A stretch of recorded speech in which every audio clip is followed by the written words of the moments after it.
Hello student, good morning. Let me start today class 8 English medium subject social science.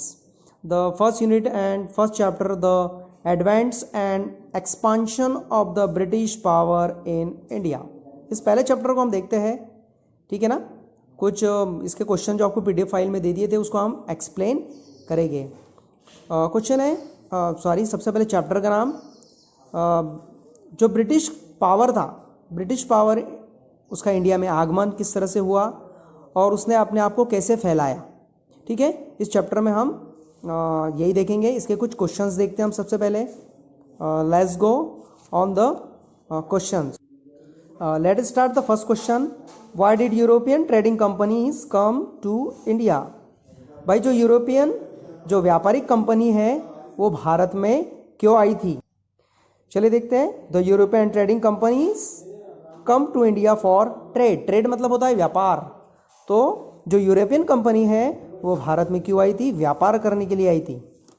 ठीक है, चलिए देखते हैं next question. Yes, second question है where did Portugal company establish trading centre in India. जो Portugal company थी उसने अपना व्यापार भारत में कहाँ स्थापित किया था। तो देख सकते हैं हम, Portugal company established trading centre at Calicut, Goa, Daman, द्वीप और हुगली, ये सभी जगह पे उन्होंने अपनी कंपनी स्थापित की थी। Next question, which gold coin floated by Dutch in India. Floated का मतलब होता है जारी करना। कौन सा गोल्ड कॉइन डच कंपनी ने भारत में जो है वो जारी किया था। तो आंसर, क्वेश्चन बिल्कुल जैसा का वैसा लिखना है, उसका आंसर भी आपको। तो पगोडा नाम की एक कॉइन्स थी, गोल्डन कॉइन्स, ये जो डच कंपनी थी उन्होंने ये जारी किया था भारत में। Next, which governor general adopted subsidy alliance. Subsidy सहायता होता है, सहायक होता है, और अलायंस का मतलब होता है संधि। कौन सी संधि अपनाई थी गवर्नर जनरल ने भाई। ठीक है, the subsidy alliance was adopted by the governor general Lord Wellesley, है ना। तो कौन थे भाई ये, लॉर्ड वेलेस्ली थे। इन्होंने ये सहायक संधि जो थी वो अपनाई थी।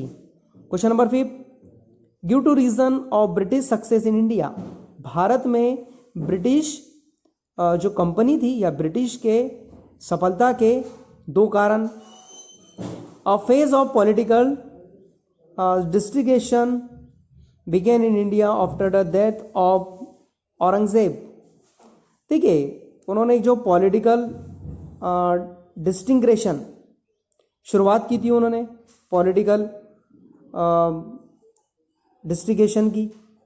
कब, औरंगजेब की मृत्यु के बाद। उसके बाद the British army had light and small arms at trained forces. और दूसरी थी कि भाई उन्होंने कुछ हल्के और छोटे हथियार उन्होंने अपने आर्मी को दे के रखे थे। नेक्स्ट क्वेश्चन, चलिए नेक्स्ट क्वेश्चन पे। एलिबोरेट, एलिबोरेट का मतलब होता है वर्णन करना, विस्तृत जानकारी। The trade work of Dutch company in India, है ना। तो अपने को उसके कुछ डच कंपनी के भारत में काम बताने हैं। ठीक है, भारत में वो कंपनी कहाँ कहाँ थी। Dutch established the trading house in Coromandel coast. ठीक है, जो डच कंपनी थी उन्होंने अपनी कंपनी जो थी वो कोरामंडल कोस्ट, गुजरात, बंगाल, बिहार, ओडिशा, ठीक है, उन्होंने अपनी कंपनी यहाँ स्थापित की थी। Their first factory come at the Machilipatnam, और उन्होंने पहली जो कंपनी थी वो मछलीपट्टम में स्थापित की थी, बनाई थी। The Dutch trade cheaply in spices. ठीक है, कैसे थे भाई, चीपली। ठीक है, जो चीपली का मतलब होता है एकदम सस्ता। उसके बाद इनका जो प्रोडक्ट था वो सस्ता था।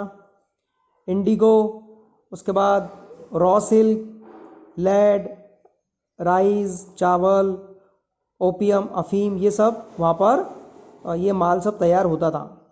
The main Dutch company factory was at Pulicat where they minted gold coins called pagoda.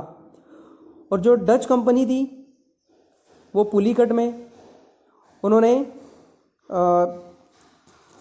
एक गोल्ड कॉइन्स बनाया था, जारी किया था, जिसका नाम पगोड़ा था. आगे देखते हैं नेक्स्ट क्वेश्चन.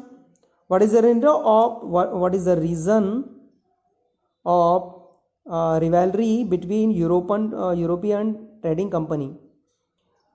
रिवैलरी का मतलब होता है विरोध, झगड़ा.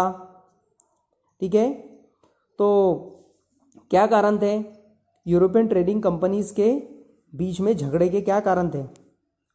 देखते हैं इसके कुछ रीजंस. पहला रीजन है they were making efforts to gain benefits and expand their political influence. ठीक है, जो पहला इसका जो रीजन है वो रीजन ये है, पूरा प्रयास लगाया उन्होंने एक तो बेनिफिट्स गेन करने का, उसके बाद कंपनी को फैलाने का, और जो पॉलिटिकल जो इन्फ्लुएंस है, इन्फ्लुएंस का मतलब होता है प्रभाव, अपने प्रभाव को पूरा फैलाने का. ये पूरे इस पर वो कार्य कर रही थी. एक तो अपना अधिकार जमाने, पैसा कमाने, कंपनी को फैलाने और पॉलिटिकल प्रभाव डालने का काम कर रही थी. Second, they tried to surpass each other by purchasing Indian goods at the lowest price. वो जो ट्राइड कर रही थी, प्रयास कर रही थी, वो प्रभाव डाल रही थी कि जो भारतीय सामान है उसको लोएस्ट प्राइस पर बेचा जाए, है ना. लोएस्ट प्राइस पर बेचेगा तो घाटे में आ जाएगा. उसके बाद next, they wanted to have control over the market. पूरे मार्केट पे वो अधिकार जमाना चाहती थी. दे ड्रीम्ड, उनका सपना था, सिक्योरिंग पॉलिटिकल पावर, सिक्योर करना, अधिकार जमाना, पॉलिटिकल पावर जमाना. देयर हैंड्स, अपने हाथों में लेना, और पूरे मार्केट को कंट्रोल में करना. इन सब कारणों से उसका विरोध होने लगा था यूरोपियन ट्रेडिंग कंपनी का. Next and last question, right the terms of subsidy alliance. Subsidy alliance के कौन कौन से टर्म्स थे, क्या उसकी जो संधि थी उसमें कौन कौन सी शर्तें रखी गई थी? देखते हैं. Under the subsidy alliance system the ruler of an India state was compelled to accept the permanent stationing of British force with his territory. चलिए, अब इसका जो पहला है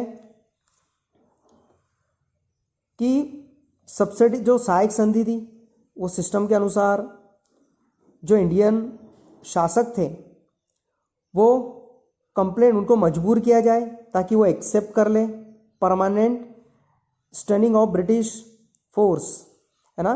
जो ब्रिटिश फोर्स है या फिर उसके जो क्षेत्र है उसके क्षेत्र पे वो उनको ज़बरदस्ती थोपना चाहते थे. Second, the ruler had to pay. जो रूलर थे, शासक थे, उन्होंने एक रकम, एक पैसा, एक अमाउंट फिक्स कर दिया था मेंटेनेंस के लिए. किसके मेंटेनेंस के लिए? फोर्स के, ताकि उस फोर्स को एक क्षेत्र निर्धारित किया जाए टू द कंपनी, है ना. कंपनी के द्वारा कंपनी में क्षेत्र निर्धारित किया जाए. Next, the Indian ruler had to keep a British officer. जो इंडियन रूलर थे वो क्या करे, भारतीय शासक एक ब्रिटिश अधिकारी को अपने कोर्ट में रखे, अपने दरबार में रखे, ताकि वो क्या कर सके, वो राजा के कार्य में हस्तक्षेप कर सके. यही जो थी वो सहायक संधि की शर्तें थी. ठीक है ना. अलायंस जो सब्सिडी थी, अलायंस था.